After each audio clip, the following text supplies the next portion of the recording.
अस्सलाम वालेकुम जी, good morning, सुबह बखैर, क्या हाल चाल। बहुत सी खबरें हमारे पास। It's a packed day again. और सबसे पहले ज़रा कंफ्यूज हैं लोग कि इस्तांबुल में जो मुज़ाकरात चल रहे हैं बिटवीन अफगानिस्तान एंड पाकिस्तान, उसमें क्या कोई पेशरफ्त हुई है, उसमें पेशरफ्त नहीं हुई है।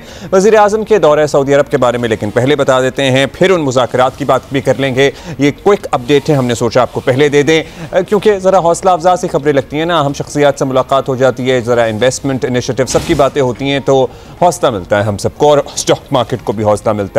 वज़ीर आज़म शहबाज शरीफ की रियाद में सऊदी वली अहद शहजादा मोहम्मद बिन सलमान से मुलाकात हुई है। फील्ड मार्शल आसिम मुनीर भी मुलाकात में मौजूद थे। दो तरफ़ा ताल्लुकात और बाहमी उमूर, इलाकाई और बैनुल अक़वामी उमूर पर भी तबादला ख्याल हुआ है। रहनुमाओं ने दो तरफ़ा तजारत के फ़रोग़ पर बात की है, which is very very important. इससे पहले हमारा सऊदी अरेबिया के साथ दिफाई मुआहिदा तो हो चुका है, लेकिन अब तजारत पर बात हो रही है, कारोबार पर बात हो रही है। क़स्र यमामा पहुँचने पर मोहम्मद बिन सलमान ने वज़ीर आज़म और वफ़द का पुरतपाक इस्तक़बाल किया। वज़ीर आज़म शहबाज शरीफ 3 रोज़ा दौरे पर सऊदी अरब पहुँचे हैं। शहबाज शरीफ फ्यूचर इन्वेस्टमेंट इनिशिएटिव कॉन्फ्रेंस में शिरकत करेंगे और इससे कबल army chief field marshal Asim Munir की उर्दन में सरकारी दौरे पर शाह अब्दुल्ला दोम से मुलाकात हुई है। वली अहद शहजादा हुसैन बिन अब्दुल्ला भी उस मुलाकात में मौजूद थे। बाहमी दिलचस्पी के उमूर पर तबादला ख्याल किया गया और उर्दन की सिपह के अफसरान और उनके आर्मी चीफ से भी इनकी मुलाकात हुई है, जहां ओमान में जनरल हेडक्वार्टर्स पहुंचने पर इन्हें गार्ड ऑफ ऑनर भी पेश किया गया। तो ये तो थी लेटेस्ट फ्रॉम दैट। लेकिन अब इस्तांबुल से अपडेट ये है हमारे पास कि जो पाक अफगान मुज़ाकरात जारी हैं उनका तीसरा दिन भी मुश्किलात का ही शिकार रहा है। कभी लगता है कि मामलात हल होने की तरफ जा रहे हैं, कभी लगता है कि बहुत सारी हौसला अफजा बातें नई सामने आ रही हैं। ज़रा ये बता रहे हैं कि पाकिस्तान अपने पेश करदा मंतकी मुतालबात पर कायम है। पाकिस्तान ने बहुत कॉम्प्लिकेट नहीं किया मामले को, बस यही कहा है हमारा बुनियादी नुक्ता, अहम तरीन नुक्ता ये है कि अपनी सरजमीन से हमारे यहाँ दहशत गर्दी बंद करा दें, and that is it. Afghan Taliban का वफ़द इन मुतालबात को पूरी तरह तस्लीम करने को अभी तैयार नहीं है। मेज़बान ममालिक भी तस्लीम करते हैं कि पाकिस्तान के ये मुतालबात बड़े माकूल हैं, जायज़ हैं, लॉजिकल हैं, दे मेक सेंस। दिलचस्प तौर पर अफगान तालिबान का वफ़द खुद भी समझता है कि मुतालबात को मानना दुरुस्त है। अफगान वफ़द को काबुल से कंट्रोल किया जा रहा है ऑल्दो, और पाकिस्तानी वफ़द ने बारहा ये नुक्ता वाज़े किया है कि इन मुतालबात को तस्लीम करना सबके मफाद में है। मेज़बान ममालिक ने भी अफगान वफ़द को ये बात समझाने की कोशिश की है, मगर काबुल इंतज़ामिया से कोई हौसला अफजा जवाब नहीं आ रहा। पाकिस्तान का ये भी मुतालबा है कि अफगान तालिबान अपने अमीर के ज़रिए ये फतवा दिलवाएँ कि तहरीक तालिबान पाकिस्तान में अगर कोई हमला करती है तो उसे हराम करार दिया जाए। उस पर भी कोई हौसला अफजा पेशरफ शायद नहीं हुई है। बहुत सारी बातें हैं जिस पे तात्तुल पैदा हो रहा है। ऐसा लगता है कि काबुल में कुछ अनासर किसी और एजेंडे पर प्रॉबली काम कर रहे हैं, और पाकिस्तानी वफ़द का मौक़िफ़ बदस्तूर वही है, लॉजिकल है, मजबूत है कि अमन हम दोनों के लिए, इस खित्ते के लिए, अफ़गानिस्तान के अवाम के लिए, पाकिस्तान के अवाम के लिए नागुज़ीर है। इसलिए बराए मेहरबानी ज़रा अक्ल से काम लीजिए और hopefully the sense would prevail और ये मामला, यह मसला हल होगा। एक और मसला जिसने हमारी नाक में दम किया हुआ है वो है मच्छर का मसला, और मच्छर से मुराद है डेंगू मच्छर। सिंध भर और ख़ास तौर पर कराची और हैदराबाद में डेंगू के केसेस ख़तरनाक हद तक बढ़ गए हैं, और हम ज़रा सोच रहे हैं कि इस पे जितनी आवाम को तशवीश है, जितनी अस्पतालों में बुरी सूरत हाल है, उतनी हुक्काम को, उतनी इंतज़ामिया को भी तशवीश है या नहीं है। माहिरीन ये कंसर्न इजहार कर रहे हैं, कंसर्न का इजहार कर रहे हैं कि सूरत हाल लिटरली वबा बनती जा रही है। और परेशान कुन बात यह है कि डेंगू से अमवात भी अब रिपोर्ट हो रही हैं। सिंध हुकूमत दावा कर रही है कि डेंगू की रोकथाम के लिए संजीदा इक़दाम किए जा रहे हैं, जिसमें फ्यूमिगेशन है, स्प्रे है, नकाजियाब वगैरह हैं। ये सारी सरगर्मियाँ वो कहते हैं जी हम तो कर रहे हैं, लेकिन हमें तो कहीं ऐसा सच नज़र नहीं आ रहा कि शहर में कोई वाकई तहरीक चल रही हो कि डेंगू मच्छर का ख़ात्मा किया जाए, क्योंकि डेंगू से ना सिर्फ केसेस रिपोर्ट हो रहे हैं, अब डेथ्स भी हो रही हैं। किसी भी प्राइवेट अस्पताल में आप चले जाएं, ज़रा लिटरली आप चले जाएं किसी भी प्राइवेट अस्पताल में, सरकारी में भी भरे पड़े हैं, अदरवाइज़ अगर आपका प्राइवेट अस्पतालों में जाना हो तो they are packed with dengue cases. मतलब अब लिटरली वो नौबत आ गई है कि अगर आप डेंगू के मरीज़ हैं और आप किसी बेहतर सरकारी अस्पताल के अलावा किसी बेहतर प्राइवेट अस्पताल में अपने लिए जगह तलाश कर रहे हैं तो आपको जगह चांस है कि मिल जाए। कराची में कहीं कोई फ्यूमिगेशन या स्प्रे आपको होता नज़र आ रहा है तो प्लीज़ हमें तस्वीर भेजिए, रिपोर्ट कीजिए। @Jio Pakistan TV हमारा एक्स हैंडल है। सफाई सुथराई का जो जाहिर है कोशिश तो करती है हुकूमत और शहरी इंतज़ामिया, लेकिन जो सूरत हाल है वो हम सब के सामने ही है ना। कराची के अस्पताल में दाखिल एक 4 साल की बच्ची डेंगू बुखार के बायस जाँ भाग हो गई। अभी इसी हफ्ते की बात है। माय सन हुसैन, वो एक प्राइवेट स्कूल में जाता है। उसकी उर्दू की टीचर लिटरली 2 दिन पहले मेरी उनसे स्कूल में ही मुलाकात हुई और 2 दिन बाद हमें ख़बर मिली कि वो डेंगू से इंतकाल कर गई हैं। So they are deaths being reported in our surroundings. I wonder कि हुकूमत कब इस मामले में संजीदा होगी, या अगर संजीदा है तो प्लीज़ हम मौक़िफ़ भी लेने की कोशिश करेंगे। अस्पताल इंतज़ामिया के मुताबिक डेंगू में मुब्तला बच्ची जिसकी हम बात कर रहे हैं Sindh institute of child health में ज़ेर इलाज थी। ज़राए के मुताबिक कराची में डेंगू के बायस अमवात की तादाद 3 हो गई है। हैदराबाद में भी डेंगू के बहुत सारे केसेस सामने आ रहे हैं। अमवात की इत्तलात भी आ रही हैं, मगर सरकारी आदाद शुमार हैदराबाद और कराची में सिर्फ 2 अमवात की तस्दीक कर रहे हैं, विच इज़ नॉट ट्रू। महकमा सेहत सिंध के जारी करदा रिपोर्ट में बताया गया है कि अक्टूबर में डेंगू के अब तक 439 नए केसेस रिपोर्ट हो गए हैं, जिससे 2025 में तस्दीक शुदा केसेस की मजमूई तादाद 1083 हो गई है। पाकिस्तान मेडिकल एसोसिएशन के एक सीनियर ओहदेदार का कहना था कि सरकारी आदाद शुमार ज़मीनी हक़ाइक़ की अक्कासी नहीं करते। कराची इंडस अस्पताल, लियाकत नेशनल अस्पताल, सिंध इन्फेक्शन डिजीज़ अस्पताल और रिसर्च सेंटर, जिन्ना पोस्ट ग्रेजुएट मेडिकल सेंटर में हाल ही में जमा किए गए आदाद शुमार के मुताबिक सिर्फ कराची में ही 4000 से ज़ायद तस्दीक शुदा केसेस डेंगू के रिपोर्ट हो चुके हैं। लेकिन इसके अलावा जो केसेस सरकारी सतह पर रिपोर्ट किए जा रहे हैं वो बिल्कुल इन हक़ाइक़ की अक्कासी नहीं करते। इसी पे हम बात करते हैं। मुशाह साहब हमारे साथ मौजूद हैं, डेप्यूटी DG महकमा सेहत सिंध। शुक्रिया शाह साहब। शाह साहब, सिंध भर से डेंगू के मरीज़ बढ़ने की इत्तलात आ रही हैं। अस्पतालों में आप चले जाएं, आपको जगह नहीं मिलेगी अगर आपने डेंगू का कोई मरीज़ दाखिल कराना होगा। सरकारी क्या निजी में भी अमवात में भी अब तो इजाफा हो रहा है। क्या ये नंबर्स इस सीज़न में आपके लिए मामूल हैं या वाकई परेशानी की बात बन गई है? मैं आपको ये बताता चलूँ कि इस साल हमारे 2025 में 1139 जो हैं वो केसेस हैं डेंगू के पूरे सिंध में, जनवरी से लेकर और आज तक। तो जो है मैं ये आपको बताता चलूँ कि 2022 में तो 23,000 केसेस हो गए थे। उसके बाद 2024 में भी तकरीबन 3-3,500 केसेस थे। तो अल्हम्दुलिल्लाह अभी जो है केसेस कम हैं और जो है हमने कंट्रोल किया हुआ है सिचुएशन को। लेकिन ये वायरल डिजीज़ है, ये अभी नवंबर के महीने में और भी केसेस हमें जो है ना नज़र आएंगे। तो लिहाजा हम अपने कम्युनिटी को, अपने लोगों को ये बताते चलें कि इससे जो है मच्छर के काटने से ये बचें। और आपने बात की अमवात की, तो टोटल जो है वो 3 अमवात आज तक रिकॉर्डेड हुई हैं, जो सिर्फ डेंगू की वजह से हुई हैं, 2 कराची में और 1 हैदराबाद में। तो जो है ये इतने केसेस नहीं है, लेकिन लोगों को घबराने की जो है वो ज़रूरत नहीं होनी चाहिए।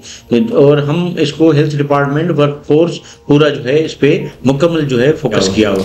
सर, आपके केसेस तो 1000 समथिंग है, लेकिन PMA के एक ऑफिशियल ओहदेदार का कहना है, सीनियर ओहदेदार है, उनका कहना है कि सरकारी अस्पताल आप देख लें और चंद बड़े निजी अस्पताल देख लें, सिर्फ 4,500 केसेस तो टेस्ट तो वहाँ पॉजिटिव आए हैं। सो आप ज़रा इसकी तस्दीक कीजिए दोबारा कि आपको रिपोर्ट भी किए जा रहे हैं केसेस या नहीं किए जा रहे, क्योंकि अगर डेटा सही नहीं होगा तो फिर ज़ाहिर है उस पर एक्शन भी नहीं लिया जा सकेगा। शाह साहब, डेंगू का मच्छर हमें पता है साफ़ पानी में पैदा होता है, ये सभी जानते हैं, लेकिन हाल ही में अभी तो कोई बारिश नहीं हुई है। जो बारिशें हुई थी बस वही हुई थी, ऑल्दो उनका भी पानी अभी कहीं कहीं खड़ा हुआ है, खाली प्लॉट्स और बड़े बड़े जो एरियाज़ जहाँ पानी है बस वहाँ है मौजूद।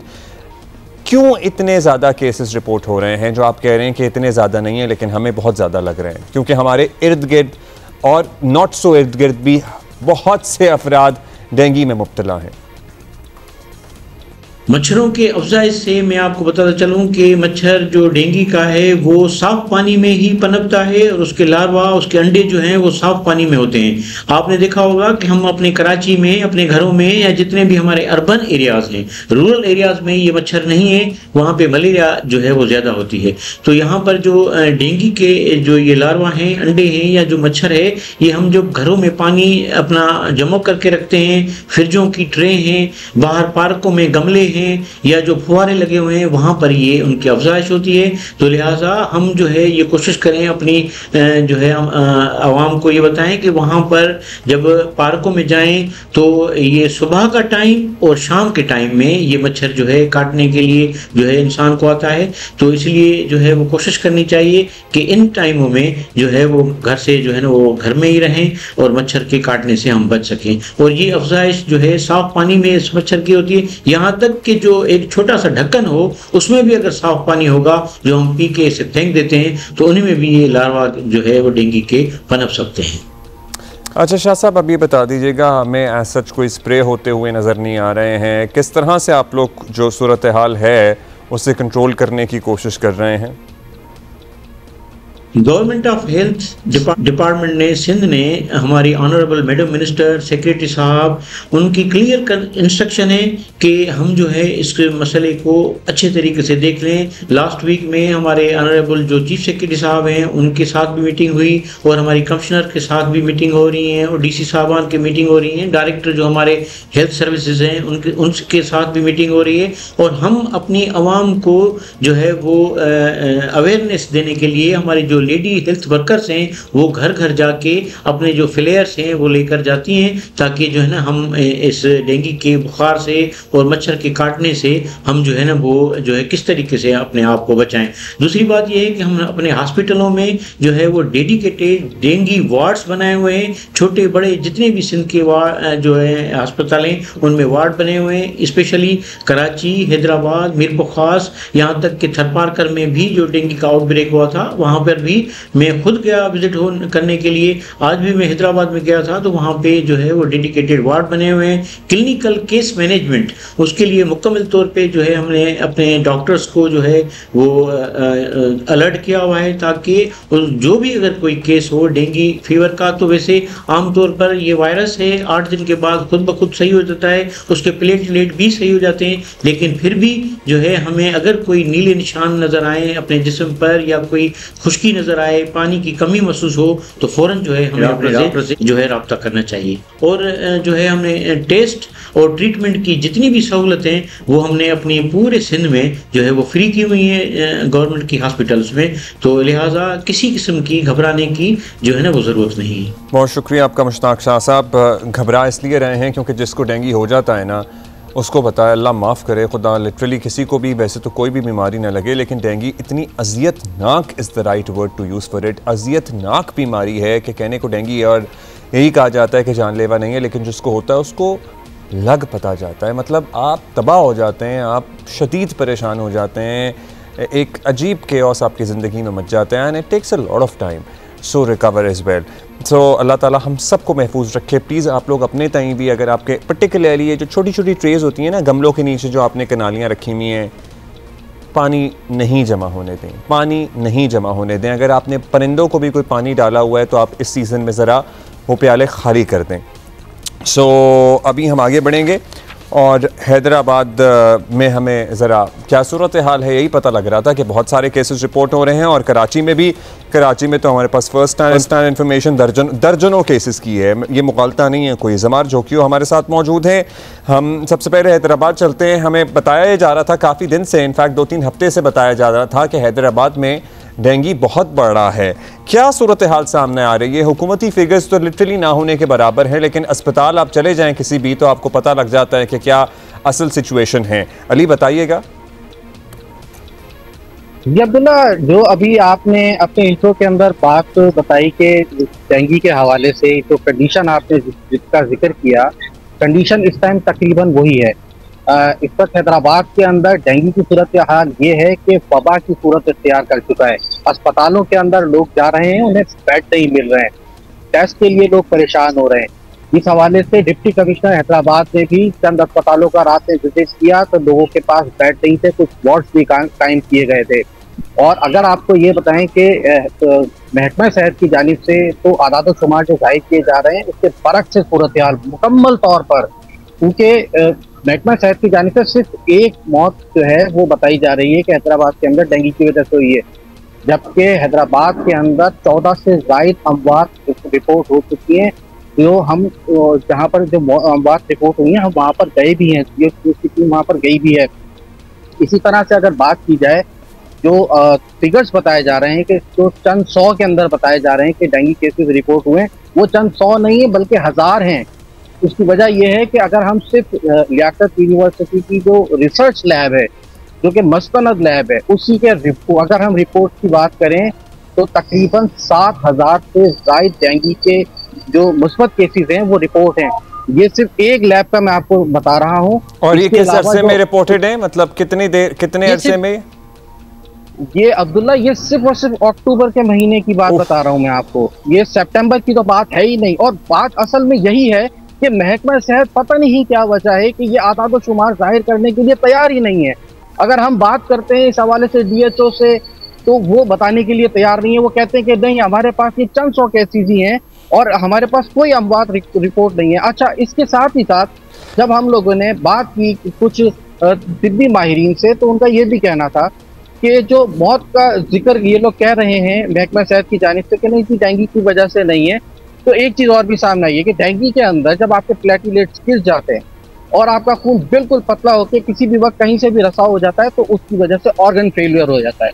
ऑर्गन फेलियर को ये लोग शायद काउंट ही नहीं कर रहे हैं कि इस वजह से डेंगू के से इटसेल्फ तो क्या मौत होनी है, मतलब वो प्लेटलेट्स गिरने से दीगर चीज़ों पे इतना बुरा असर पड़ता है कि वो भी मौत की वजह बन जाते हैं। लेकिन जाहिर है हमारा मकसद यहाँ पे आपको डराना नहीं है। डेंगू एक काबिल इलाज मरज़ है और बस अपना टाइम लेता है, लेकिन इस वक्त केसेस बहुत बढ़ गए हैं। अली, आपके पास दोबारा आते हैं, I know you want to add more, लेकिन अभी जमार के पास जाना है हमें। और जमार बताइएगा, मतलब 7,000 केसेस एक लैब से हमें बता रहे थे, अली रिपोर्ट हो रहे हैं, और महकमा सेहत हमें बता रहा है कि पूरे सिंध से कोई 1400 केसेस हैं।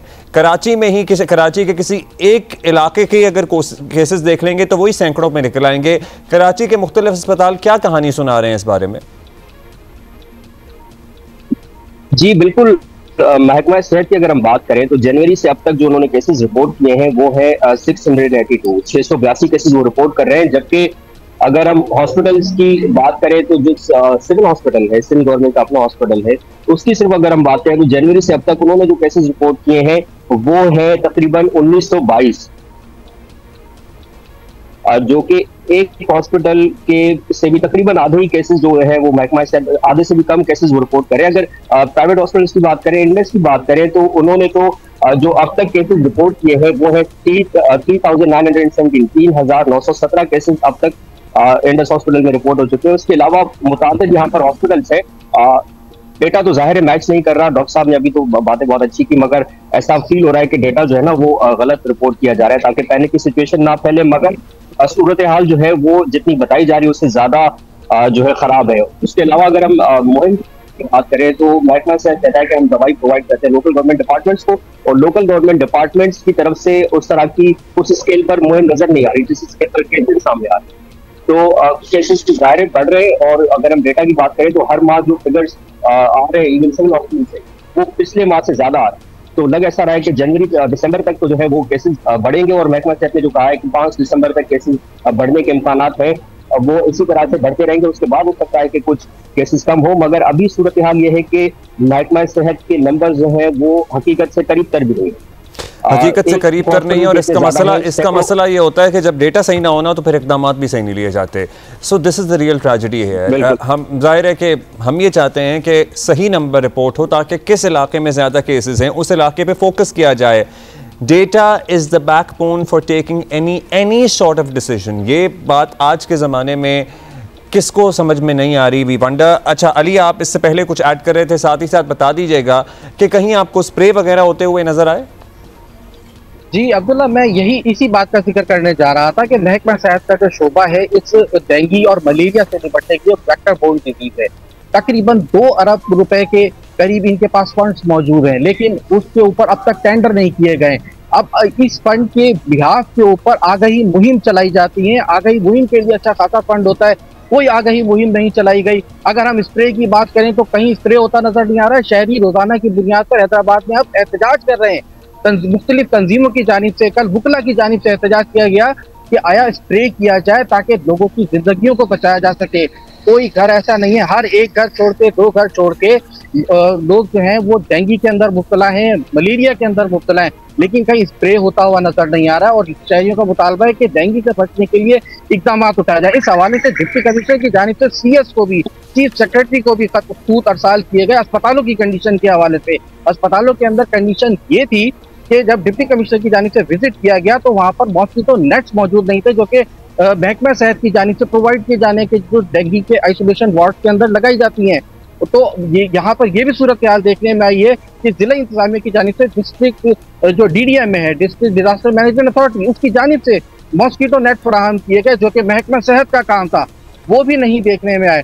तो यहाँ पर जो सूरत हाल है वो इस तरह की है कि लोग ये कह रहे हैं। बहुत शुक्रिया आपका अली, मतलब ना स्प्रे हैं ना मॉस्किटो नेट्स हैं, और सबसे बड़ा मसला ये है कि फिगर्स मैच नहीं है। मतलब हम कराची के फिगर्स की बात करें तो जनवरी से अब तक सिर्फ सिविल में 1900 केसेस रिपोर्ट हुए हैं और इंडस में 3500 से ज़ायद, और मतलब पूरे सिंध में महकमा सेहत ये कह रहा है कि 1500-1400 केसेस हैं जनवरी से अब तक। लेकिन कराची में इसी महीने के केसेस आप किसी प्राइवेट लैब से पता कर लें, किसी सरकारी लैब से पता कर लें, आपको हज़ारों में मिल जाएंगे। अस्पताल आप चले जाएँ, आप ज़ियाउद्दीन चले जाएँ, आप लियाकत नेशनल चले जाएँ, आप इंडस चले जाएँ, जिन्ना चले जाएँ, डाउ चले जाएँ, go anywhere, you would find hundreds and hundreds of patients being treated for dengue, either admitted। Panic फैलाना हमारा मकसद नहीं है, लेकिन this needs to be taken seriously, क्योंकि डेटा अगर छुपाया जाएगा, अगर मुबैना तौर पर डेटा नहीं बताया जाएगा, कौन कर रहा है हमें नहीं पता, तो फिर उस सिलसिले में इक़दामात नहीं लिए जा सकते। फिर उस सिलसिले में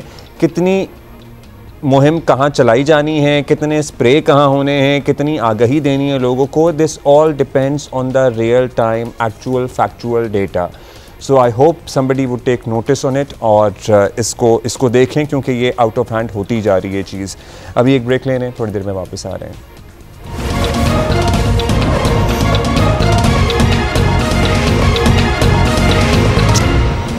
वेलकम बैक जी। आए रोज़ हमारे यहाँ इर्द गिर्द ऐसे वाक़यात होते रहते हैं जिससे हमें दोबारा से एहसास होता है कि कोई बज़ाहिर कितना भी खुश नज़र आ रहा हो, उसके अंदर का हाल वही जानता है, और ज़ाहिर है कि हमें मदद करनी चाहिए अगर हमें क्लूज़ मिलें। ज़हनी सेहत बड़ा इम्पोर्टेंट, बड़ा क्रूशल, बड़ा ही अहम पहलू है हम सब की ज़िंदगी का, जिस पे अब हम बात करना शुरू हो गए हैं, जिस पे हम सबको तवज्जो देनी चाहिए, अपनी ज़हनी सेहत को लेकर भी और अपने इर्द गिर्द जो लोग हैं उनकी ज़हनी सेहत को लेकर भी।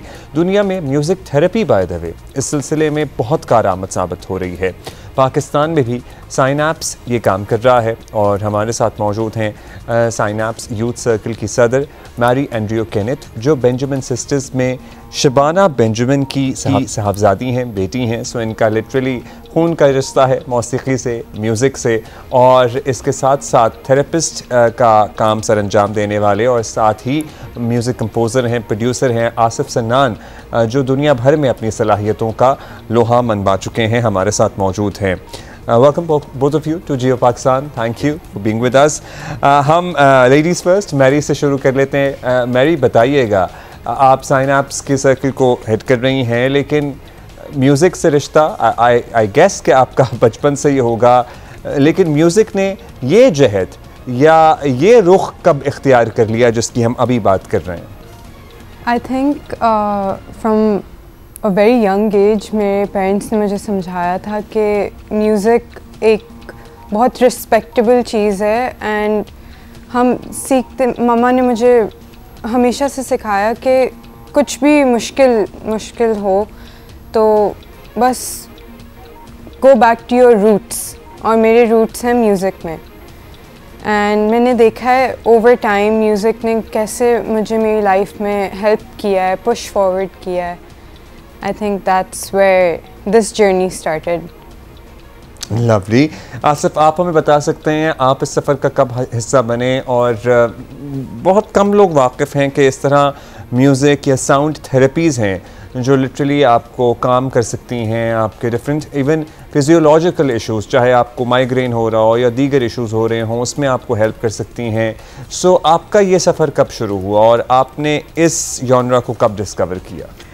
सफ़र तो आप समझें कि जब से म्यूज़िक स्टार्ट मैंने किया है, और it's been 20 years, but music therapy के लिए मुझे कम से कम 8 साल हो गए हैं इस व्यवस्था हुए, क्योंकि म्यूज़िक थेरेपी मैंने पढ़ा है चेन्नई से, और बाकायदा सर्टिफाइड थेरेपिस्ट हूँ मैं पाकिस्तान में।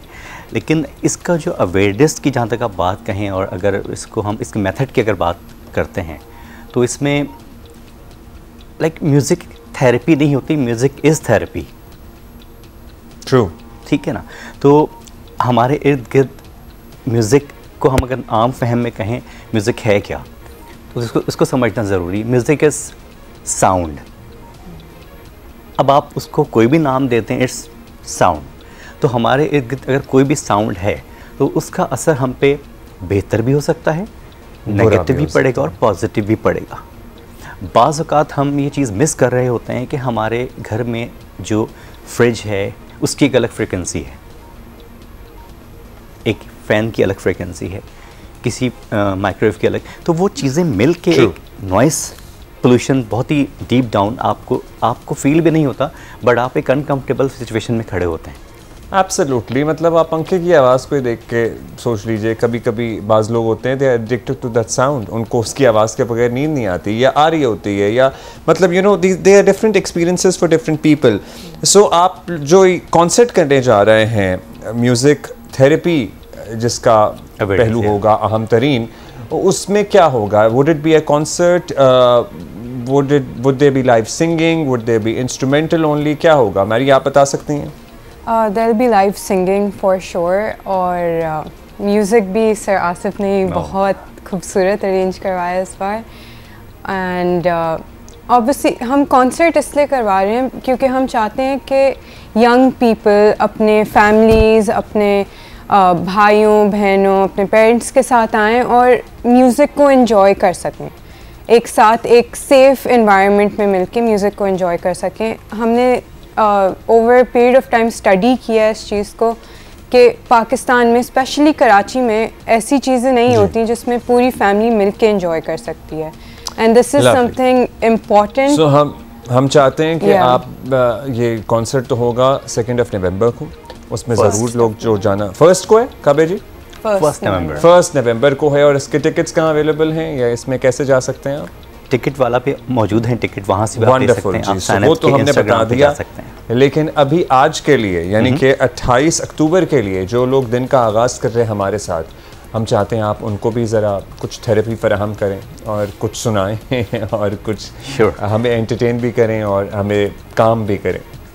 सो अगर सुबह की बात की जाए, क्योंकि रागों का अपना एक असर होता है हर पहलू पे, हर टाइम पे, तो एक बहुत ही बेसिक सी धुन मैं पहले इस्टेब्लिश कर देता हूँ, then will come to Mary कि हम उसको किस तरह आगे बढ़ा सकें।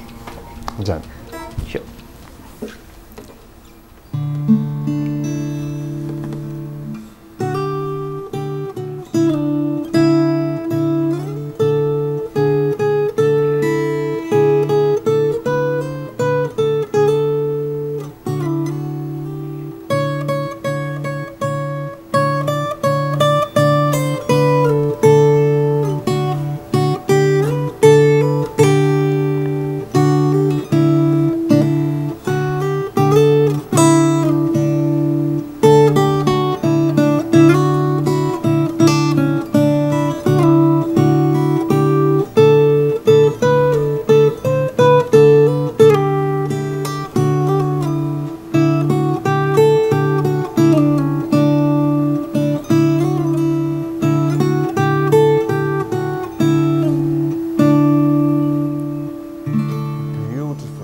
ऐसा लग रहा था चिड़ियाँ चहचहा रही हैं और हम देवसाई के किसी मेडोज़ में मौजूद हैं और करीब ही कहीं शायद किसी झरने की आवाज़ भी आ रही है और बैकग्राउंड में चल रहा है सोहनी धरती अल्लाह रखे कदम कदम आबाद तुझे, और हम सब कहेंगे आमीन। Wonderful, that has set the mood. अब हम चाहते हैं मैरी आप भी साथ दें सनान का, और please we are really excited to listen to you because आपकी वालदा और आपकी खालाओं की म्यूज़िक को तो हमने सुना है। आई होप मम्मा के लिए जस्टिस हो जाए। No pressures at all. Okay तो लो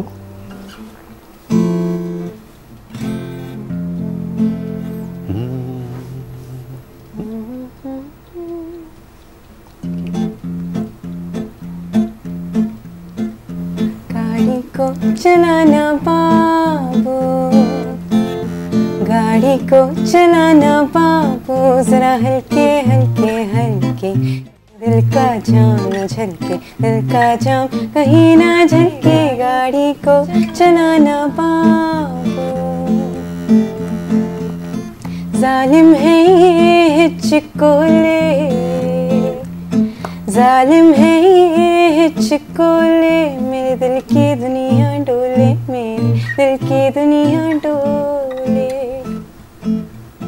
है रास्ता ऊंचा ऊंचा नीचा जरा होले होले, है रास्ता ऊंचा नीचा जरा होले होले। ओ बाबू जरा संभल के दिल का जाम, कहीं ना झलके गाड़ी को चलाना बाबू। Very nice, wonderful. अभी आप दोनों हमारे साथ ही रहिएगा, कुछ और बात भी करनी है आपसे, एक ब्रेक लेनी है और थोड़ी देर में वापस आएंगे।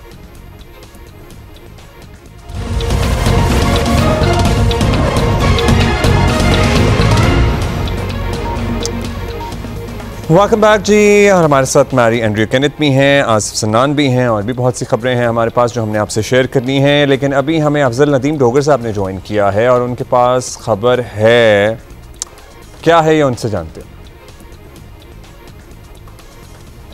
मौजूद हूँ परमानेंट कंट्रोल में, जहां पर ये चालान किए जाएंगे और किन लोगों के चालान होंगे और किस तरीके से होंगे। इस वक्त मेरे साथ मौजूद है DSP traffic Edmund Kashif Nadeem. E ticketing का फेसलेस टिकटिंग सिस्टम का आगाज हो गया, यानी जो मैनुअल चलान हमारे लोग रोड पे खड़े होकर करते थे उसका तो पहली तारीख से हमने मुकम्मल खात्मा कर दिया था। आज हमारा ई टिकटिंग शुरू हो गया। अब सिस्टम उसका ये है कि वायलेशंस कैमरे में सॉफ्टवेयर में ऑटोमेटिकली फीड हुई हुई है सारी। ठीक है सर, ऑटोमेटिक सिस्टम के तहत आपकी गाड़ी का नंबर प्लेट रीड करेगा, जो वायलेशन उस नंबर प्लेट के अगेंस्ट आएगी और उसी नंबर प्लेट के अगेंस्ट जो आपके एड्रेस वहां पे रजिस्टर्ड है एक्साइज डिपार्टमेंट में, उस पते के ऊपर जो है वो प्रिंट आउट करके चालान आपके घर पे पहुंचाया जाएगा। 59 वायलेशंस तो वो हैं जिसमें ट्रैफिक फाइन इनहांस हुए हैं सारे, लेकिन बेसिकली वो सारी वायलेशन जान बचाने के लिए सेफ्टी के तहत उसमें तकरीबन 23 वायलेशन हमारे पास है। कोई शहरी कहता है कि मेरे साथ ज्यादती हुई, ये चालान नहीं बनता, तो क्या करें? जी बिल्कुल, हमारे 11 मुकामात के ऊपर सहूलत सेंटर बने जहां हमारे ऑफिसर्स सुबह 9 बजे से लेकर रात 9 बजे तक मौजूद रहेंगे। आपके पास ये चालान आ जाता है और आपका उसके ऊपर तहफ़्फ़ुज़ आते हैं कि जी ये मैं तो चला नहीं रहा हूँ, मेरी गाड़ी नहीं है, मेरे नाम पे नहीं है या किसी वजह से ये गलत चलान है, तो आप उस सहूलत सेंटर से रब्ता करेंगे। इसी चालान के प्रिंट के पीछे उसकी डिटेल्स दी हुई होंगी, आप वहाँ रब्ता करेंगे, वहाँ ऑफिसर्स होंगे। सिर्फ चंद एरिया जो मैंने समझ पाया हूँ, साउथ डिस्ट्रिक्ट के कुछ एरियाज में ये नया सिलसिला शुरू हुआ है, तो कराची बहुत बड़ा है जी, तो क्या दूसरे इलाकों के लोग नजर आते फिर? नहीं, ऐसा नहीं है। 1076 कैमरों से हमने स्टार्ट किया है, टेस्ट रन हमारे चल रहे हैं पिछले 2 महीने से, आपके इल्म में भी है। तो तकरीबन आज अनाउंसमेंट भी वहाँ हुई है कि 1076 कैमरों से हमने इसके, इसमें मेन आर्टिस्ट आपकी इशारा फैसल है, क्रिप्टन है, डिफेंस है, हबीब रहमतुल्लाह रोड है, आगे राशिद मिनास है, गुलशन में डिस्को मोड है। तो ये तकरीबन ये सारी कवर हुई है। तो और बाकी लोगों को जहाँ पे अगर ये कैमरा भी नहीं पहुंच पा रहा तो उनको समझे एक टाइम भी उनको मिल रहा है, उनको कुदरत भी टाइम दे रही है, गवर्नमेंट भी टाइम दे रही है कि वो अपने सिस्टम को सीधा कर लें।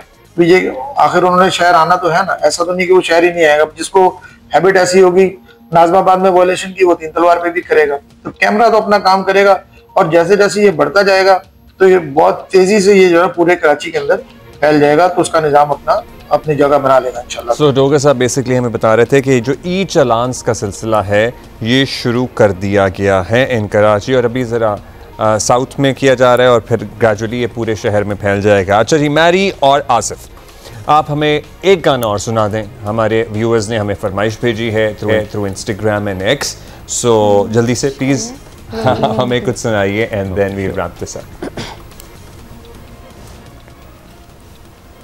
ओके, मैरी अंग्रेजी गाना करना चाह रही हैं, is it okay? Lovely, no issues, okay please कीजिए।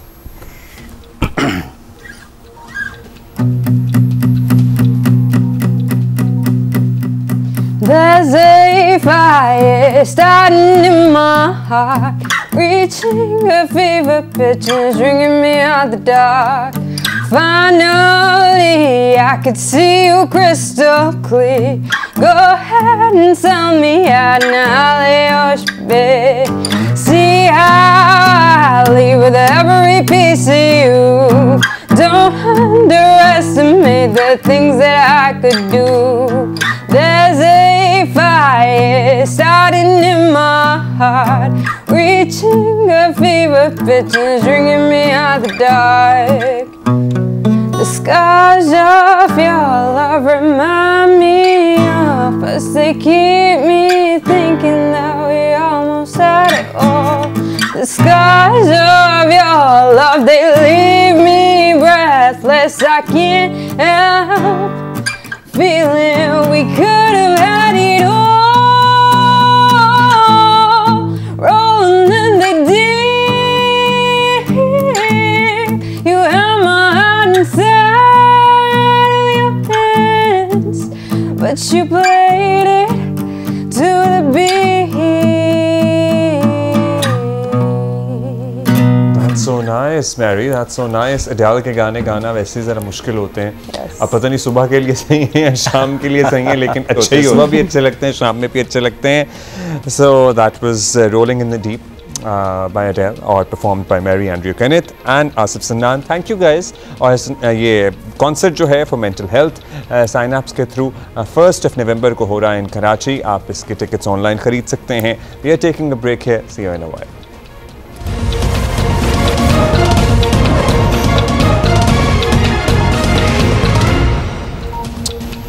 वेलकम बैक जी, गुड मॉर्निंग वंस अगेन. और ख़बरें तो बहुत सी हैं, लेकिन आज़ाद कश्मीर में जो हुकूमत की तब्दीली या इन हाउस तब्दीली वाला मामला है उस पर ज़रा अपडेट हमारे पास ये है कि 11 बजे एक अहम मीटिंग होनी है वफाकी वज़ीर एहसन इकबाल साहब के दफ्तर में.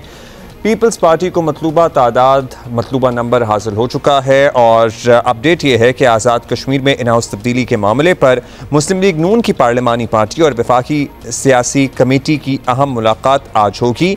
और मुलाकात में एहसन इकबाल, राना सना, अमीर मकाम शरीक होंगे. सदर नून लीग आज़ाद कश्मीर शाह गुलाम कादिर और पार्लिमानी लीडर राजा फारूक हैदर भी शरीक होंगे. इससे पहले ये तय हुआ था कि PMLN हुकूमत का हिस्सा तो नहीं बनेगी, लेकिन पीपल्स पार्टी का जो वज़ीर आज़म का उम्मीदवार होगा उनको वोट करेगी. इस पे राना सनाउल्लाह का क्या कहना था, ज़रा सुन लीजिए. जहाँ तक मौजूदा हुकूमत का तल्लक है AJ के, उसके ऊपर हमारा एतमाद नहीं है. वो लोगों की खिदमत करने और बेहतर अंदाज में गवर्नेंस करने में जो है वो नाकाम रही है.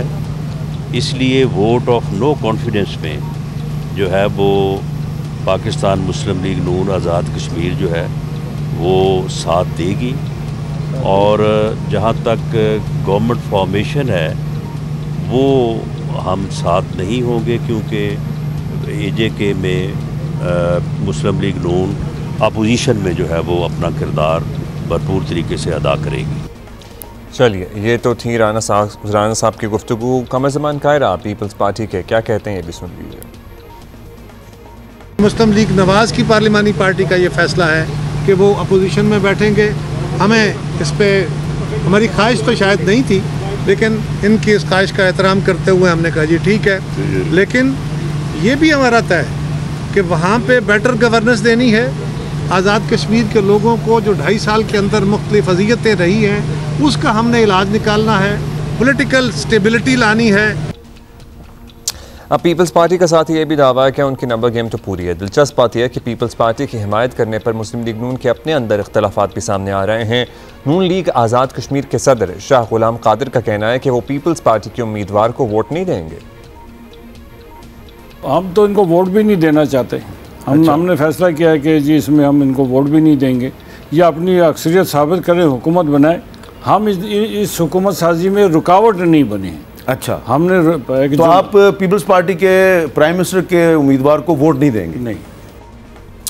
अब ये कह रहे हैं PMLN आज़ाद कश्मीर के सदर के हम वोट नहीं देना चाहते, ऑल्दो हम रुकावट नहीं बनेंगे. लेकिन वफाकी वज़रा कह रहे थे या हमें इम्प्रेशन ये मिल रहा था कि शायद पीपल्स पार्टी के उम्मीदवार को PMLN वोट कर दे. अब होगा क्या, इस बारे में ज़रा हम बात कर लेते हैं. हैदर शिराजी हमारे साथ मौजूद हैं, ख़बर पे इनकी नज़र होती है इन मामलात पे. बहुत शुक्रिया हैदर. बताइएगा, वो बात तो हम करेंगे कि जुलाई में असेंबली की मुद्दत ख़त्म हो रही है, तो इतने कम अरसे के लिए जो भी इख्तिदार में आ रहा है वो तब्दीली क्यों ये चाहता है और इसका क्या फ़ायदा होगा, पॉलिटिकल फ़ायदा होगा या नुकसान होगा. लेकिन अभी लेटेस्ट है क्या, PMLN वोट देगी पीपल्स पार्टी के वज़ारत उस्मा के उम्मीदवार को या नहीं देगी?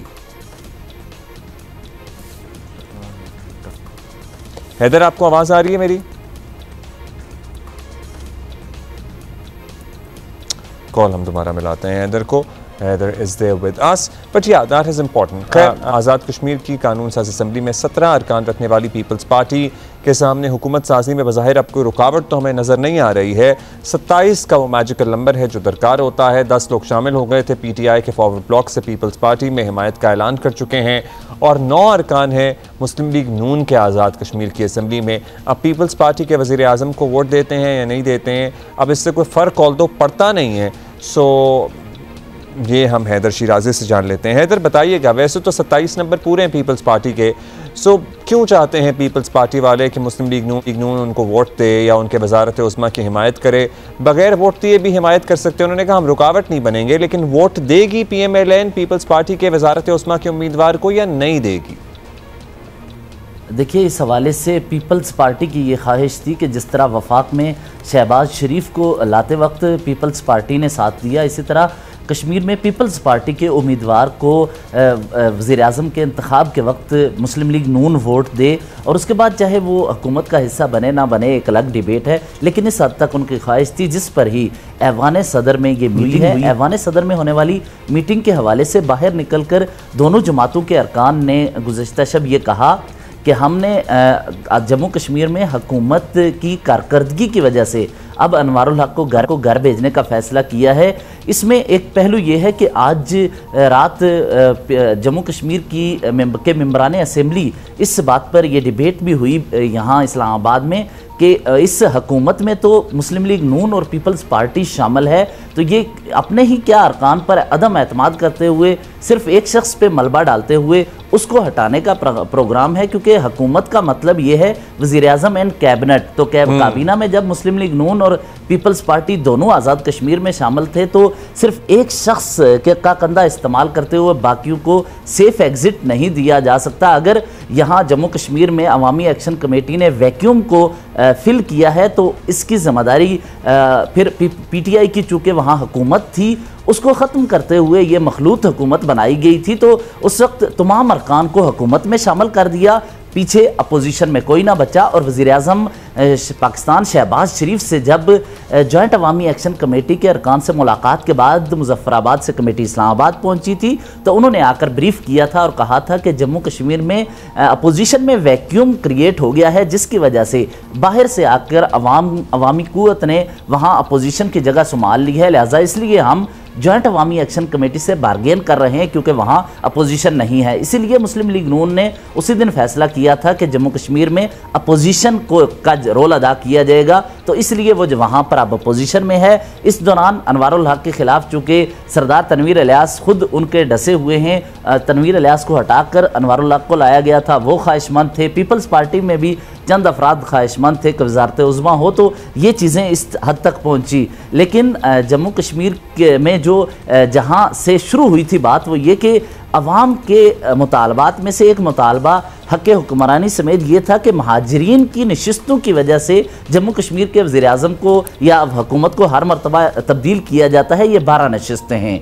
इस मरतबा हो ये रहा है कि 4 साल में चौथा वज़ीर आज़म आ रहा है आज़ाद कश्मीर का, और 12 जो महाजरीन की नशिस्तें हैं उनको अब पीपल्स पार्टी के लिए इस्तेमाल किया जा रहा है। यानी वो जॉइंट अवामी एक्शन कमेटी आवाम का जो नुक्ता नज़र था कि आप इन नशिस्तों के ज़रिए हुकूमतें तब्दील करते हैं, तो 4 साल में चौथा वज़ीर आज़म आ रहा है। दूसरा उनका ये मौक़िफ़ था कि मुजफ्फराबाद के फैसले वहाँ पर होने चाहिए और इसके फैसले तो 10 लोग जो PTI के जो फॉरवर्ड ब्लॉक बना के शामिल हुए हैं उसमें सारे महाजरीन नहीं हैं, उसमें कुछ लोकल सीटों वाले हैं और फिर कुछ महाजरीन हैं। अब ये बताइएगा हैदर, ये भी एक बहस हो रही है कि जुलाई में इंतखाबात जुलाई के बाद होने, असेंबली की मुद्दत है, सो अब इतने कम अरसे के लिए ये तब्दीली क्यों नागुज़ीर है वफाक में बैठी जमातों के लिए?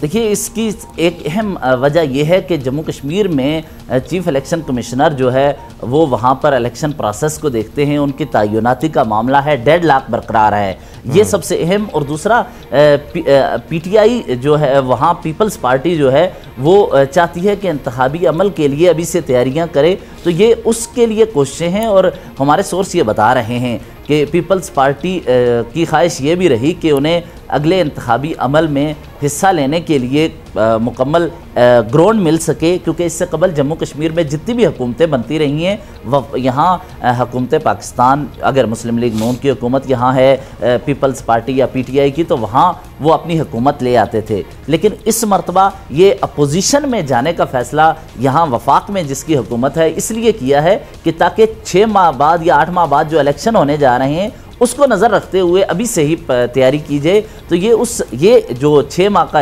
अरसा है ये इसलिए लिया जा रहा है ताकि ये अगले इलेक्शन की तैयारी अभी से शुरू की जाए।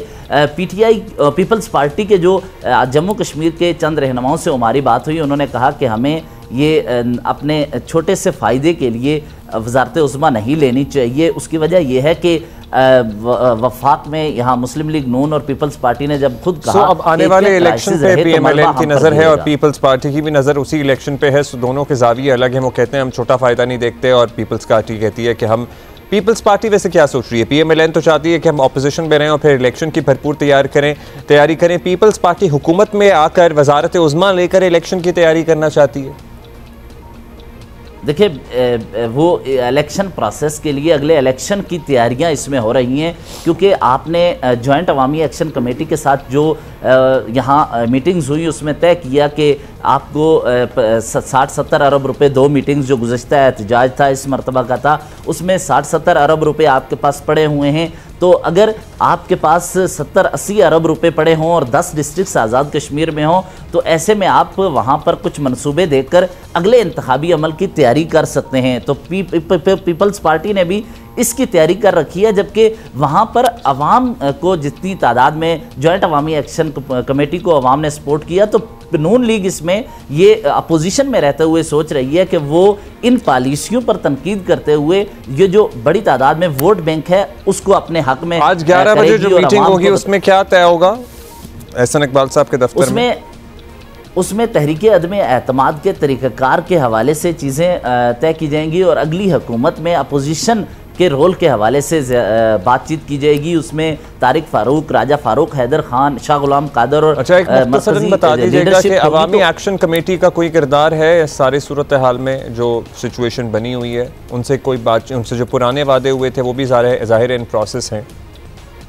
देखें ये सब कुछ अवामी एक्शन कमेटी की वजह से ही हुआ है, क्योंकि गुज़श्ता शब प्रेस कॉन्फ्रेंस करते हुए वफाकी वज़रा ने और पीपल्स पार्टी रहनुमाओं ने यह कहा था कि जम्मू कश्मीर की हुकूमत इन अफराद से बातचीत करने की सलाहियत नहीं रखती थी, तो लिहाजा हमें जाकर वहाँ पर मुसलसल इंगेज उन्हें करना पड़ा। तो इस नाकामी को भी जिम्मेदार वो ठहराते हैं कि चूँकि वहाँ की हुकूमत नाकाम रही है, लेकिन अभी इस प्रोसेस में तो कोई इंगेजमेंट नहीं है उनसे, ये तहरीक अदम एतमाद वाले नहीं, इसमें उनका कोई रोल नहीं है, हाँ, या फरीक नहीं है, जाहिर है। साथ कोई मुज़ाकरात नहीं हो रहा। हाँ, बहुत शुक्रिया आपका, थैंक यू, बहुत शुक्रिया हैदर। अच्छा जी, क्रिकेट पे बात कर लेते हैं। पाकिस्तान और जनूबी अफ्रीका के दरमियान टेस्ट सीरीज़ तो आपको पता है 1-1 से बराबर हो गई थी। आज से 3 मैचों पर मुश्तमिल T20 सीरीज़ शुरू हो रही है। दोनों टीमें आज पिंडी में मद्दे मुकाबिल होंगी। ये सीरीज़ इसलिए भी अहम है कि अब तक तो दोनों टीमें T20 के मैदान में बराबर ही रही हैं। 24 मैचेस में दोनों ने यकसा 12-12 मैचेस जीत रखे हैं। जो सीरीज़ जीतेगा उसी का पलड़ा इसके बाद भारी हो जाएगा।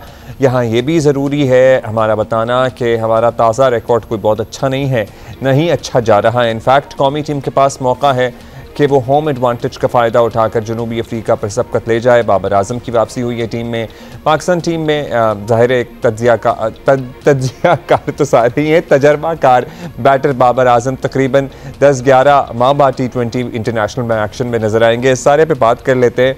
अहमद शहजाद साहब हमारे साथ मौजूद होंगे और साथ ही सिकंदर बख्त हमारे साथ मौजूद हैं। सलाम, कैसे हैं आप? बताइएगा क्या उम्मीद रखें हम इससे? क्या उम्मीद रखना है आपने? हमने इस सीरीज से क्या उम्मीद रखनी है, आप बताएं हमें।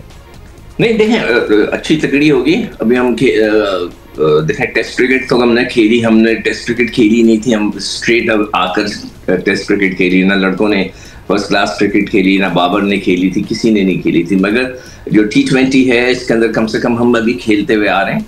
वो अलग बात है कि हम फाइनल में भारत से हार गए, बल्कि 3 मैच हम भारत से हारे। अदरवाइज हमने वहाँ पे अच्छा खेला, ट्राई सीरीज भी खेली, हमने बांग्लादेश की टीम और अफगानिस्तान की टीम इन सबको हराया। तो उस लिहाज से लड़के तैयार होंगे, उनकी तैयारी होगी। बस सिलेक्शन में मुझे थोड़ा सा एतराज़ है कि वो लड़के जो वहाँ पर बिल्कुल नहीं खिलाया गया, जिनमें वसीम था, मिर्ज़ा, सलमान मिर्ज़ा हैं, उनको आप वापस लेकर आ गए हैं। फिर एक नए लड़के को आपने रखा जिससे बॉलिंग, उस्मान तारिक, जिसके बॉलिंग का जो है एक्शन थोड़ा सस्पेक्टेड है। तो ये बस एक दो कुछ चीज़ें हैं। बाबर आ गए, सबको बहुत बहुत मुबारक हो, वो सबके फेवरेट हैं। जो देखते हैं कि वो वापस आके क्या करते हैं। और सबसे मजे की चीज़ होगी जो पिछले आपने सवाल किया था कि उनकी बैटिंग पोजीशन क्या होगी, क्या वो ओपन करेंगे या वन डाउन करेंगे। तो मैंने तो यही कहा था कि उनको नीचे ना खिलाएं, उनको खिलाएं तो ऊपर ही खिलाएं, इसलिए कि वो उनका जो स्टाइल ऑफ बैटिंग है। तो ये सारी चीजें देखते हुए अब देखते हैं कि हमारी टीम कैसे परफॉर्म करती है। तो पिचेस कैसे बनेंगी, that will be very interesting. Batting tracks बनते हैं या टर्निंग ट्रैक्स, टर्निंग नहीं बनाएंगे। आपको क्या लगता है, हमें आपको पता है टेस्ट में तो हमारा सारा इन्हिसार स्पिनर्स पे ही था, इस मरतबा स्पिनर्स पे इन्हिसार हमें रखना चाहिए या पेसर्स पे इन्हिसार होगा हमारा फॉर द सीरीज? फॉर्मेट भी तो चाहिए। ये जो T20 होती है ना, ये एंटरटेनमेंट है। आपने उसके अंदर अगर टर्निंग विकेट्स बना दी, ऐसी विकेट्स बना दी जो खतरनाक हो, तो फिर उसमें वो जो एंटरटेनमेंट का जो एलिमेंट होता है वो निकल जाता है। आपको उसमें अच्छी बैटिंग ट्रैक्स बनाने चाहिए ताकि उसके अंदर रन्स बने, लोगों को चक्के चौके छक्के का जो है उससे ज्यादा मजा आता है। तो मेरे हिसाब से टर्निंग ट्रैक्स वगैरह इस किस्म की कोई चीज़ नहीं बनानी चाहिए। पाकिस्तान का अपना एक मिजाज है पिचेस का, जो स्लोअर साइड पे होती हैं वहाँ पे स्पिनर्स हमेशा कामयाब होते हैं। ये हमारा एक ट्रेंड है पाकिस्तान का। तो उसी के ऊपर अच्छी बैटिंग ट्रैक्स बना दी जाएं, बाकी फिर देखते हैं। तो इसलिए कि लड़कों को उसकी प्रैक्टिस होती है, उन्हें पता है पाकिस्तान की पिचेस कैसे खेलते हैं। तो मेरे ख्याल से टर्निंग ट्रैक्स नहीं, अच्छी बैटिंग ट्रैक्स होनी चाहिए ताकि उसमें ज़्यादा से ज़्यादा रन्स बने, छक्के चौके लगें, लोग एंजॉय करें। अच्छा, बाबर को आप कहाँ ओपन करता हुआ देख रहे हैं, वन डाउन आता हुआ देख रहे हैं, कहाँ देख रहे हैं? यार ये बड़ा अच्छा सवाल है, देखना पड़ेगा। साइम का देखें, पिछले दिनों जो मैच खेले थे उसमें साइम ने बिल्कुल भी रन्स नहीं किए थे, मजेदार रन्स नहीं किए। उनकी बॉलिंग बहुत जबरदस्त चली थी, जो कि T20 और जो मैं ट्राई सीरीज की बात कर रहा हूँ, उनकी बॉलिंग बहुत अच्छी चली थी, रन्स उन्होंने कुछ नहीं किए हुए थे। और फरहान बहुत अच्छा खेल रहे थे। तो देखते हैं कि वो साइम को वैसे ही यूटिलाइज करते हैं एज अ ओपनर, या अगर वो नहीं करते तो फिर बाबर को असूलन ऊपर बस ये 1, 2, 3 के अंदर खेलना चाहिए। अगर बाबर को आपने भेजा नीचे 4 नंबर पे ऐसा, तो फिर वो गड़बड़ हो जाएगी, इसलिए कि फिर ओवर्स खत्म हो जाएंगे, 10 ओवर गुजर गए, 8 ओवर गुजर गए, तो प्रेशर फिर बाबर पे होगा, तेज खेले। तो मेरे ख्याल से ना उन्हें ओपन कराए, जो हमेशा रेगुलर खेलते हुए हैं उनसे ओपन कराए, उसको साइम को नीचे कहीं एडजस्ट करें, उनकी बॉलिंग को आप यूटिलाइज करते हैं, उनको जो है वो उनकी बॉलिंग को ज्यादा बेहतर यूटिलाइज किया जा रहा है आजकल, बैटिंग से उनसे रन्स नहीं हो रहे। अच्छा, एक स्टोरी हमने शेयर करनी है सिकंदर, आप तो क्या कहते हैं ICC के बारे में, आपके क्या ख्यालात हैं वो हमें पता है, लेकिन विदाउट रिपीटिंग देम हम स्टोरी शेयर करना चाहते हैं और फिर आपसे उस राय भी लेना चाहेंगे उस पर। इंटरनेशनल क्रिकेट काउंसिल के साबिक मैच रेफरी हैं क्रिस ब्रॉड, इन्होंने ICC की भारत नवाजी का पोल इस तरह खोला है कि एक इंटरव्यू दिया इन्होंने, और क्रिस ब्रॉड ने इंकशाफ किया है कि उन्हें भारत के खिलाफ कोड ऑफ कंडक्ट के मामले पर हाथ हल्का रखने को कहा गया था। एक इंटरव्यू में क्रिस ब्रॉड ने कहा कि एक मैच में इंडियन टीम 4 ओवर पीछे थी, स्लो ओवर रेट का जुर्माना यकीनी बनता था, लेकिन उन्हें एक कॉल मौसूल हुई और कहा गया कि कोई हल निकालो, हाथ हल्का रखो क्योंकि ये इंडिया है। उन्होंने फ़ोन कॉल के बाद टाइम कैलकुलेशन में मौका निकाला था। क्रिस ब्रॉड ने मजीद कहा कि अगले मैच में सौरव गांगुली ने दोबारा वही हरकत की और ऑफिशियल्स की एक ना सुनी। इसके जब उन्होंने पूछा कि अब क्या करना है तो कहा गया कि सिर्फ गांगुली को सज़ा दें। क्रिस ब्रॉड ने कहा कि खेल में काफ़ी सियासत शामिल हो गई है और अब लोग सियासी पेचीदगी समझ कर फैसले कर पाते हैं, सारा पैसा भारत के पास है, इसने अमली तौर पर ICC पर काबू पा लिया है। सो हम कहते रहते हैं बोर्ड्स में भी, बाज़ बोर्ड्स में भी कुछ इसी तरह के बयानात या इज़हार ख्याल हमें दबे समझ आते हैं, नज़र आते हैं, लेकिन एक और इंटरव्यू आ गया। आपको लगता है कि इससे कोई प्रेशर बिल्ड हो पाएगा? नहीं, मैं तो समझता हूँ बिल्कुल नहीं हो पाएगा, इसलिए कि क्रिस ब्रॉड मुझे लगता है कि रिटायर हो गए या उनकी अब कोई क्रिकेट के अंदर कोई जगह नहीं रही ICC को। तो मैं पहले ही कह चुका हूँ कि मतलब क्या, उनका आपको पता है इंडियन क्रिकेट कंट्रोल है।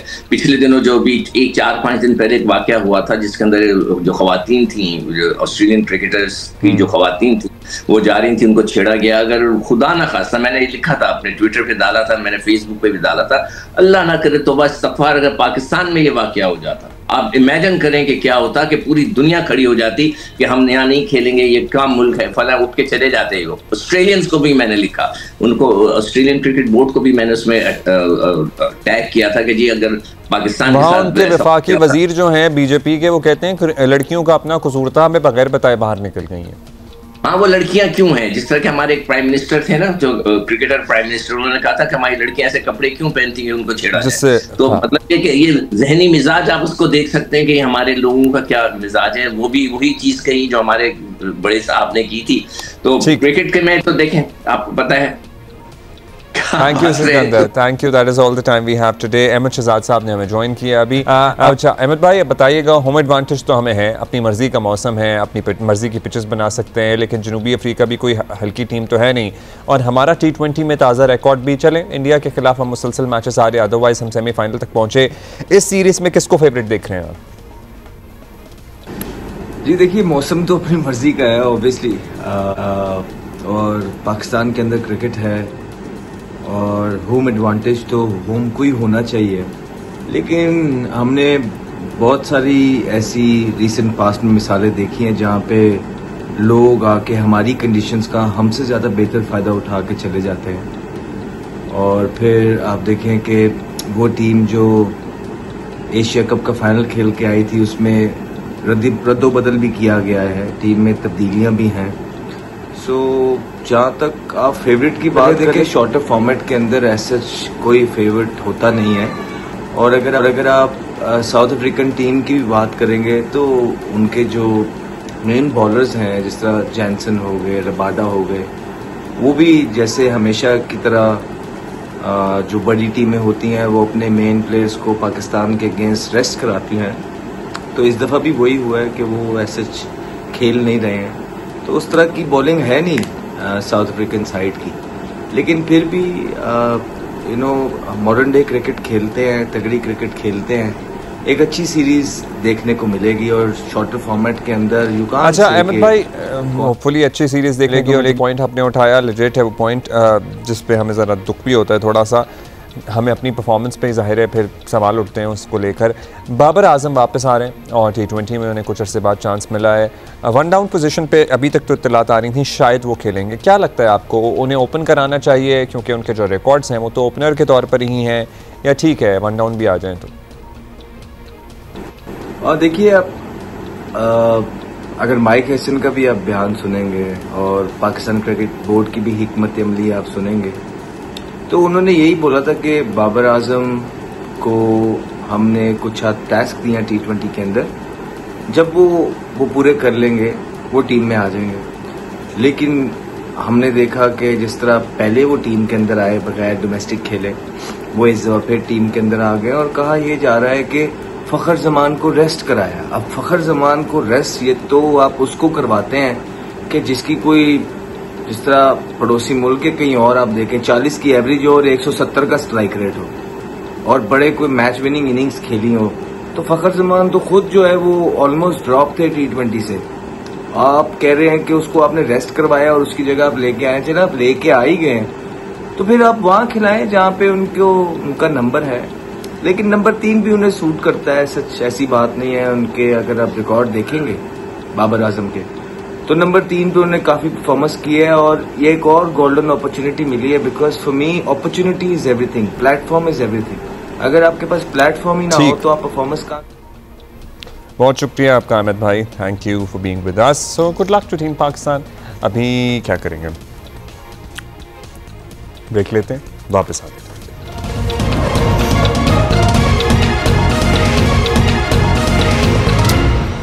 वेलकम बैक जी, गुड मॉर्निंग वंस अगेन। और आप मेहमान को देख के समझ गए होंगे कि हम दुनिया के सबसे बड़े कल्चर एंड आर्ट के फेस्टिवल की बात करने जा रहे हैं। And we are very proud to say that it is being conducted, it is being hosted in Karachi, Pakistan. Pakistan का नाम दुनिया में वैसे तो अब आपको पता है मई के बाद अच्छे ही पैरा है और अच्छे ही तनाजुर में लिया जाना शुरू हो गया है और हमने अपनी इंटरनेशनल या ग्लोबल स्टैंडिंग में खातिर का इजाफा किया है। लेकिन उससे पहले अगर कल्चरल फ्रंट पे कोई काम कर रहा था तो वो arts council of Pakistan Karachi थी और उसके रूह रवां उसके प्रेसिडेंट अहमद शाह साहब हमारे साथ मौजूद हैं। और अपने इंसेप्शन के दूसरे ही साल ये दुनिया के उन चंद शायद वाहिद ही फेस्टिवल है जो दुगना हो गया। दुगना हो गया, उससे भी ज़्यादा हो गया। अस्सलाम वालेकुम शाह साहब, कैसे हैं? प्लीज़ आवाज़ मेरे टॉक बैक बंद कीजिएगा। कैसे हैं आप? और तैयारी, एक्साइटमेंट, रात दिन तैयारी चल रही है, महीनों से स्लीपलेस नाइट हैं। और डेलीगेट्स हमारे आना शुरू हो गए हैं। कल भी आपके पास एक गेस्ट आई हुई थी हमारी। जी बिल्कुल, और बहुत बड़ी तादाद में। और पूरी government of Sindh is working with us for security, medical side, KMC, water board, सूज, वो सॉलिड वेस्ट मैनेजमेंट, मतलब तमाम डिपार्टमेंट अपनी अपनी चीज़ें कर रहे हैं। फिर सिक्योरिटी, फिर airport security force, civil aviation, protocol, DG protocol, सब 2 मीटिंग चीफ सेक्रेटरी ने की हैं। कल रात को कमिश्नर साहब ने रात 10 बजे तक मीटिंग की है। CCPO, SSU, लाइक गवर्नमेंट जो है, जो साइड हमारी है हम कर रहे हैं, बट दे आर फैसिलिटेटिंग अस। और डेलीगेट आ रहे हैं और अब बस परसों से शुरू हो रहा है। अच्छा, सबकी ज़ाहिर पार्टिसिपेशन के बगैर ये इतना बड़ा काम है कि ये मुमकिन नहीं है। और जाहिर है कि आप इसे लीड करते हैं तो सब फिर वो कारवां बन जाता है और काफिला बन जाता है।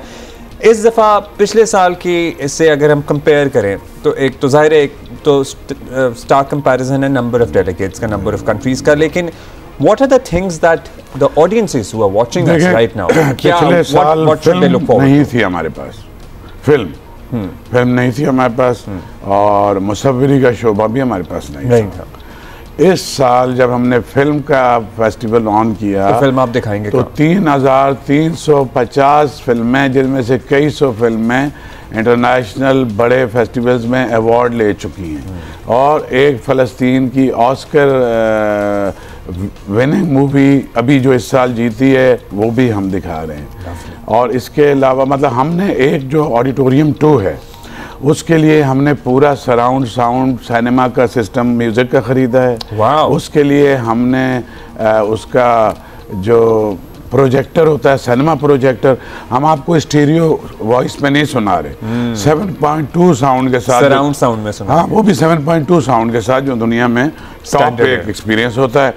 उसमें हम आपको दुनिया की इंतहाई शानदार फिल्में रोज़, और इसकी कोई टिकट नहीं है, ये फ्री ऑफ कॉस्ट है। बहुत सारी चीज़ें बिल्कुल फ्री हैं। इसके अलावा हमारे पास वर्कशॉप्स हैं जिसकी रजिस्ट्रेशन हो रही है। दुनिया के टॉप लोग वर्कशॉप्स दे रहे हैं, फिल्म पे, म्यूज़िक पे, थिएटर पे, डांस पे, एनवायरनमेंट पे, ग्लोबल पीस पे आर्टिस्ट ही बैठ के बात कर रहे होंगे हमारे। और फिर हमारी 8 इंटरनेशनल एग्जीबिशन है, 28 मुल्कों के पेंटर्स अपना काम लेके आ रहे हैं।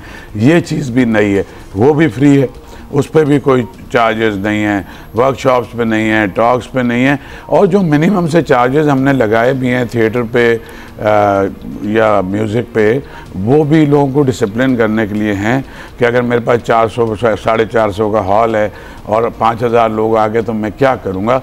सो वो टोकन है जो पूरी कॉस्ट का 5% भी कवर नहीं करता, बट हमारा एक्सपीरियंस है कि ये ज़रूरी है। इसी तरह ministry of culture total support कर रही है। ये जितने डेलीगेट आ रहे हैं इनको हम ना लेके जा रहे हैं अपने हिस्टोरिकल ये साइड पे पूरा। मैंने मकली और ये सारा इधर का बम्बोर, ये सारी एक एवरेज स्टे हर डेलीगेट का हर मुल्क का कितने दिन है पाकिस्तान में? मतलब 1 हफ्ता, 10 दिन भी है और 5 दिन भी है। सही, 6 दिन 7 दिन, एक हफ्ता है। इतनी तो हमें फैसिलिटेशन भी तो उसी हिसाब से करनी है। अगर सारे लोग एक ही वक्त में होंगे तो हम उन्हें ठहराएंगे भी, ठहराने का भी हमारा मसला है, हर चीज़ सिक्योरिटी का, फिर इनकी इंगेजमेंट का भी है। सो इनकी इंगेजमेंट, इनको शहर का भी दिखाएंगे चीज़ें हिस्टोरिकल, और इनको शहर के बाहर भी लेके जा रहे हैं। तो इसी तरह पूरे सिंध की समझें कि police, security agencies, intelligence agencies, everybody is working के ये। एक तो आपने अभी जिक्र किया मई का, मैंने अपनी प्रेस कॉन्फ्रेंस में कहा था कि मई के बाद जो लोग हमें ज़रा हल्का लेते थे, और उसके बाद ये चीज़, और फिर उससे एक बड़ा ये जो फ़लस्तीन की जंग बंद हुई है। हमारा ये टेंशन थी कि जो जेनोसाइड के बीच में अगर हम दुनिया का सबसे बड़ा फेस्टिवल करेंगे तो बाज़ औक़ात हमें ऐसा लग रहा था कि किस तरह से फील करेंगे कि बच्चे मर रहे हैं। तो वो जो हुई है जंग बंदी, उसके बाद ये दुनिया की तारीख़ की सबसे बड़ी सेलिब्रेशन होने जा रही है दुनिया की। सो दुनिया के नक्शे पे तो हम आ ही गए हैं। मई में जो लोग अब उनको हमें सीरियसली लेने लग गए हैं, हमारी प्लेसमेंट भी चेंज हो गई है, हमारी ज़रा अहमियत भी बढ़ गई है। लेकिन पिछले साल के फेस्टिवल से हम जो कि ग्लोबल कल्चरल मैप पे थे ही नहीं, हम आ गए थे। इस वक्त भी अगर आप गूगल AI कुछ भी करेंगे, जो फेस्टिवल अभी शुरू नहीं हुआ, आपको वो बताएंगे कि ये दुनिया का सबसे बड़ा फेस्टिवल है। हम इसमें असल में ये बनाने के लिए नहीं करते कि जी हमें कोई इसमें वर्ल्ड रिकॉर्ड बनाने हैं, हम इसीलिए करते हैं कि पाकिस्तान, जिसके बारे में एक रॉन्ग परसेप्शन है कि जी हम कोई दहशतगर्द हैं, मतलब हमसे ज़्यादा सिविलाइज्ड लोग, मैं तो सारी दुनिया देख रहा है अब्दुल्ला, मैं वेस्ट में बहुत घूमा हुआ हूँ, मैं यकीन मानो मैं LA में अपने होटल से बाहर नहीं निकल सकता, मैं न्यूयॉर्क की पिछली गली में नहीं जा सकता, इस शहर में मैं घूम सकता हूँ। सो ये परसेप्शन, ये सारी दुनिया के आर्टिस्ट आ गए, ये डिफाइंस है। मैं आपको बताऊँ, मसलन अमेरिका, उन्होंने ट्रैवल एडवाइजरी लगाई हुई है और उनकी गवर्नमेंट भी ट्रम्प साहब के आने के बाद तो कोई $1 की सपोर्ट, उन्होंने सारी कल्चर की और इस तरह की ग्रांट बंद कर दी है, people to people contact. But 25 से ज़्यादा आर्टिस्ट खुद अपनी फंडिंग जनरेट करके डिफाई करके अमेरिका से आ रहे हैं, अमेरिका से आ रहे हैं, और इसी तरह दुनिया के फलस्तीन 2 फ्रीडम थिएटर 2 आ रहे हैं। लेकिन इसके अलावा भी मिडिल ईस्ट के ज़्यादातर जो ग्रुप इराक आ रहा है, सीरिया, कुवैत, स्टोरीज जो वो नरेट कर रहे हैं डांस में, थिएटर में, म्यूज़िक में, वो गाज़ा की जेनोसाइड की स्टोरीज हैं, इजिप्ट की भी वही स्टोरी है, ईरान की भी वही स्टोरी है। ये तो पूरी दुनिया का जो एक ट्रेजिक, तो एक तरह से वो सारा यहाँ पे आपको नज़र आ रहा होगा, लेकिन आर्टिस्टिक। फिर उसके अलावा हमने एक बिल्कुल वेरी स्ट्रांगली हमने ये किया है कि दिस फेस्टिवल का पर्पस है कि connectivity for global piece, environment का एक्टिविज्म के लिए। और हम देखें, वी आर नॉट गवर्नमेंट्स, तो ये एक दुनिया में सब सारी दुनिया, मगर कोई कॉन्टिनेंट, कोई मुल्क ऐसा नहीं जिसके आर्टिस्ट ना आ रहे हों, और वो पॉलिटिकली बहुत अवेयर हैं, और वो सब, अब आपको पता है कि वो मुल्क जो इजराइल को भी सपोर्ट कर रहे थे, वहाँ मुल्कों के पब्लिक सेंटीमेंट बदल चुके हैं। ये पिछले 1 साल में सारी दुनिया बदल गई है, और आर्टिस्ट तो उसको लीड करता है, आपको पता है कि सारी। सो ये सारी चीज़ें हम स्लोगन या नारेबाजी नहीं करेंगे, लेकिन आप थीम है, समझ लें इस क्रिएटिविटी में आपको सारा नजर आ रहा होगा। इसमें global environment and climate change की भी बात होगी, इसमें ऑब्वियसली ग्लोबल पीस की भी बात होगी, और जिस तरह से हम एज अ लीडर दुनिया के मुख्तलिफ कॉन्फ्लिक्ट्स में निकल कर उभर कर सामने भी आए हैं, जाहिर है, तो पाकिस्तान कल्चरल फ्रंट पे भी आप दुनिया को लीड करता हुआ ही नजर आएगा। सो अगर आप डांस देखना चाहते हैं, आप थिएटर देखना चाहते हैं, आप म्यूजिक होगा बेशुमार, सारी दुनिया का इंस्ट्रूमेंटल भी है और सिंगर्स और भी सारे पाकिस्तान भी है, राहत फ़तेह अली खान से लेकर सज्जाद अली भी हैं, सब हैं, वो भी हैं, और सारी दुनिया के, और स्पेनिश फ्लेमेंको भी है, और कोलंबियन डांस ग्रुप भी है, और सीरियंस भी हैं, और अल्जेरियंस भी हैं। Everybody will be here, everybody will be here.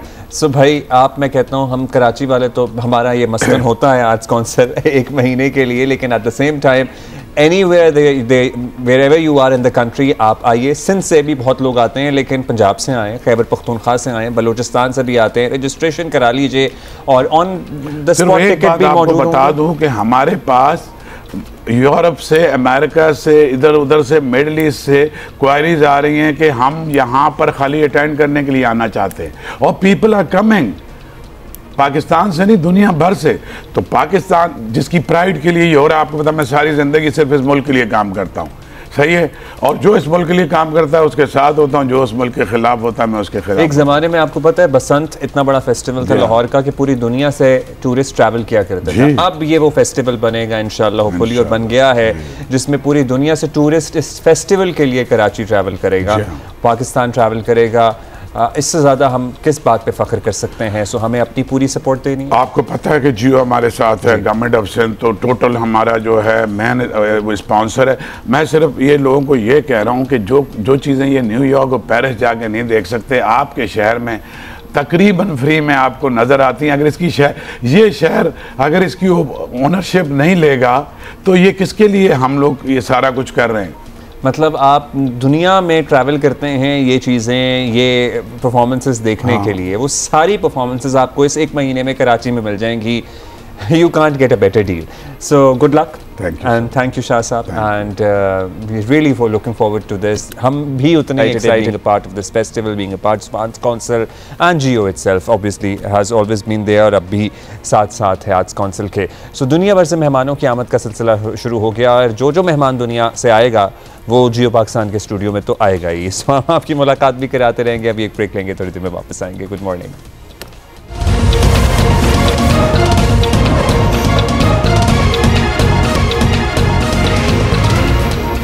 Welcome back ji. Rawalpindi stadium आज T20 मैच के लिए पिंक हो जाएगा क्योंकि ब्रेस्ट कैंसर अवेयरनेस के सिलसिले में सब लोग मिलकर ये कोशिश कर रहे हैं और हम इस कोशिश को बेहद सराह रहे हैं. हमारी पूरी टीम पिंक किट्स में नज़र आएगी और जहाँ जहाँ आपकी निगाह जाएगी वहाँ वहाँ आपको गुलाबी रंग नज़र आएगा क्योंकि पाकिस्तान में भी ख़वातीन में ब्रेस्ट कैंसर अमवात की एक बड़ी वजह है. इस सिलसिले में हम भी बात करते रहते हैं क्योंकि जितनी जल्दी इसको पकड़ा जाएगा, इसकी तशख़ीस होगी, उतना ही बेहतर और कामयाब इलाज इसका हो सकेगा. इसलिए ये इलाज और इसकी आगाही बढ़ाने के लिए पिंक किट्स हमारे तमाम स्टार्स, हमारे तमाम खिलाड़ी, हमारे पाकिस्तानी खिलाड़ी पहने हुए नज़र आएंगे. आप हमें बता सकते हैं कि जो पिंक रंग है किस पे सबसे ज़्यादा सूट कर रहा है. वैसे तो कॉज इतना बड़ा है इसलिए सभी पे हम कहेंगे सूट कर रहा है. ज़बरदस्त बॉयज़ और ज़बरदस्त PCB और गुड लक कहेंगे टीम पाकिस्तान को. रावलपिंडी में T20 सीरीज़ आज से शुरू हो रही है. साउथ अफ्रीका 3 मैचों की ये सीरीज़ है और उसका पहला मैच आज जो ब्रेस्ट कैंसर अवेयरनेस के लिए डेडिकेट किया गया है, पिंक कर दिया गया है, उस खेला जाएगा. कल इंशाल्लाह जब मैच जीत जाएंगे तो इस पर हम तज्जिया भी करेंगे, तबसरा भी करेंगे. And that is it. We can see you tomorrow. Have a great day.